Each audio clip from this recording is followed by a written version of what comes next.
Saya seorang polisi lalu lintas, penggemar Pak Ustadz. Alhamdulillah, hampir semua ceramah Pak Ustadz saya tonton. Izin untuk bertanya, apakah kita yang beragama Islam wajib mematuhi hukum yang berlaku di negara tempat tinggal kita? Wajib. Mana dalilnya? Ati Allah Ta'ala kepada Allah, wa ati'ur Rasul Ta'ala kepada Rasul, wa ulil amri minkum Ta'ala kepada pemimpin kamu. Pemimpin yang bagaimana? Inna Allah ya'murukum an tu'addul amanah wa idza hakamtum bainan nasi an tahkumu bil adli. Kalau memimpin dia adil, wajib taat kepada pemimpin. Contoh, masyarakat selalu melanggar peraturan lalu lintas secara berjamaah, tak pakai helm. Pakailah helm. Pakai helm, klik baru berangkat. Klik baru berangkat. Kawan saya pakai helm, entah lupa entah tidak pakai klik, nampaknya air di depan. Tiba-tiba masuklah Kawasaki Ninja ke dalam air. Rupanya jalan berlubang dalam, jatuh, geger otak, pecah tengkorak kepala. Sekarang keluar cairan kuning. Setelah diperiksa lagi, ternyata retak, tak bisa dipakai, diganti dengan macam platinum besi. Maka pakailah helm. Ustaz pakai helm? Ya, saya pakai helm. Bagaimana dengan knalpot blong? Ditangkap anak muda yang pakai knalpot blong nih, diletakkan telinga dia ke dekat itu, digas, biar tahu dia rasanya. Begitulah telinga orang yang sedang. Ada anak muda pakai knalpot yang sudah disunat ini, lalu kemudian imam di masjid sholat, Bismillahirrahmanirrahim, lewat dia. Kata orang di dalam, matilah hendaknya kau. Sesudah itu memang mati. Hati-hati doa orang masjid musola. Dalam hal saya melaksanakan pengatur lalu lintas, pernah menangkap seorang pengendara melanggar. Selanjutnya dia berkata, saya tak adil karena saya tak menangkap semua yang melanggar. Dia marah-marah karena jengkel Pak Ustadz saya yang sebenarnya adalah pengadilan terakhir setelah bintang jatuh. Karena saat itu Pak Ustadz tak mungkin semua saya tangkap, karena satu pos jaga cuma 2 petugas, sementara pelanggar banyak. Apakah saya berdosa atas ketidakadilan saya itu Pak Ustadz? Kita berbuat sesuai kemampuan saya. La yukallifullahu nafsan illa wus'aha. Allah tidak menghukum kalau orang di luar kemampuannya. Mampu itu laksanakan. Banyak jamaah komplain ke saya, kenapa Ustaz tak baca WA saya? Yang belum terbuka ada 999 WA. Kalau kau sempat terbaca, terima kasih saudaraku, tapi janganlah kau ejek-ejek aku, karena aku bukan duduk menunggu WA kau saja. Bagaimana hukumnya dalam Islam minta sumbangan impak di tengah jalan pembangunan masjid? Sebab di daerah kami ini fenomena ini banyak terjadi di Labuhan Batu. Sudah bertahun-tahun dan sudah banyak menjadi korban. Di Amerika, di Inggris, di Vatikan, di Roma tidak ada pengutipan dana, tak ada kotak berjalan. Kenapa bisa? Langsung gaji potong atas 1/10. Makanya ada orang Roman Katolik tidak mau agamanya ditulis religion, agama, kosong. Kenapa? Siapa yang mengaku agamanya Roman Katolik langsung dipotong 1/10. Bisa tak orang Islam ini tak usah ngutip-ngutip di jalan? Bisa. Bagaimana caranya? Buatkan baitul mal, rumah harta, isinya zakat, wakaf, infak, sedekah. Berapa kali kita hampir menabrak ibu-ibu yang main tenis di jalan, menangkap duit 2000 perak. Silap-silap kepala orang berhelm ditangkapnya. Maka insya Allah kalau ekonomi ini terwujud, selamatlah dia.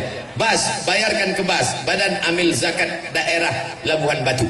Bagaimana menghadapi tetangga yang telah berani diam-diam mencuri air dari pipa air saya? Apakah saya harus diam atau saya lapor? Lapor ke Pak Polisi. Ini ada Pak Wakapolres, lapor sekarang juga. Ustaz, apakah ayah tak sholat di dunia, anaknya mendoakan sholat sampai apa tak sampai? Kalau ayahmu tak sholat karena malas, maka ayahmu itu fasik. Kalau ayahmu tak sholat karena ingkar, maka ayahmu kafir. Balik dari sini tanya, ya ayah malas apa ingkar? Aku malas, ayah fasik. Aku ingkar, ayah kafir.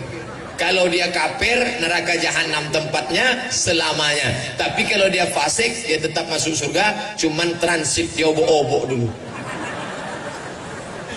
Pak Ustadz, gimana kalau gajinya tak dijakatinya? zakat hartanya, tak jadi keluarkannya zakatnya, maka tiap bulan dia makan zakat. 4 juta zakatnya 100.000. Cara ngitungnya 4 juta 25.000, 25.000, 25.000, 25.000. Bagi yang sudah berpendapatan 3,6, dari mana datang 3,6?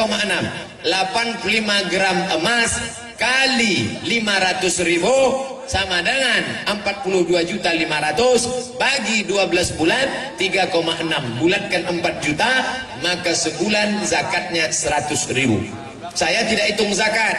Ada orang yang zakat duitnya 4 juta tapi penghasilannya 100 juta.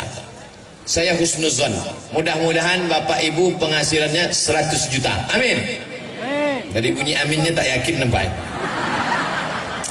100 juta zakatnya 2,5 juta.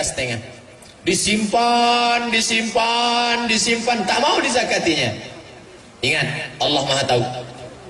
Tak ada angin, tak ada hujan, tiba-tiba lutut sakit, dibawa ke tusuk pakai jarum akupunktur, tak hilang.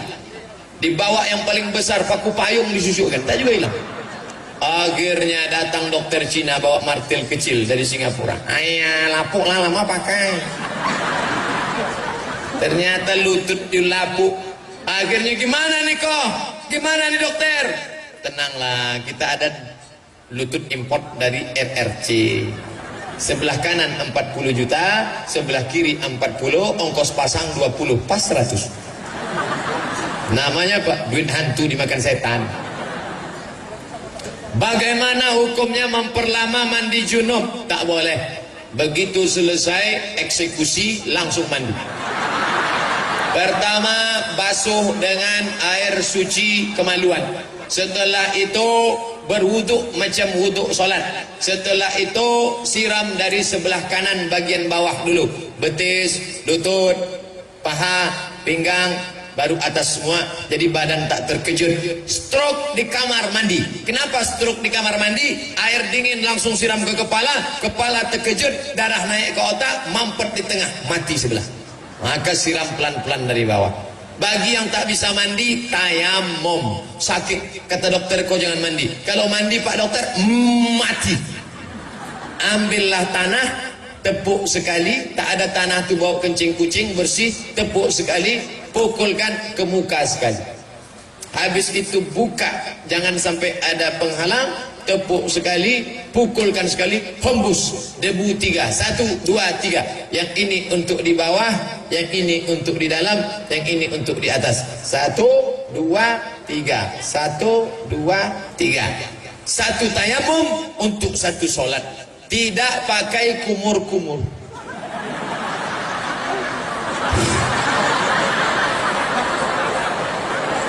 Lah, saya pemuda umur 25 tahun.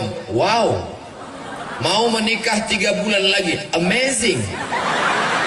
Mohon nasihat ilmu biar bisa jadi keluarga sakinah, mawaddah warahmah. Yang pertama, istrimu itu adalah pemberian Tuhan.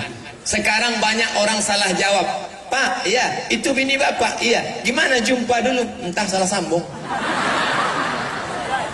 Pak, ya itu bini bapak. Iya, gimana jumpa dulu? Aku sebetulnya tak mau nikah sama dia, ditangkap satpam kami kemarin. Mulai sekarang, Pak, itu siapa? Biniku. Gimana bapak jumpa? Aku tak pernah mencari dia, dia pun tak pernah mencari aku. Tuhan yang mempertemukan kami.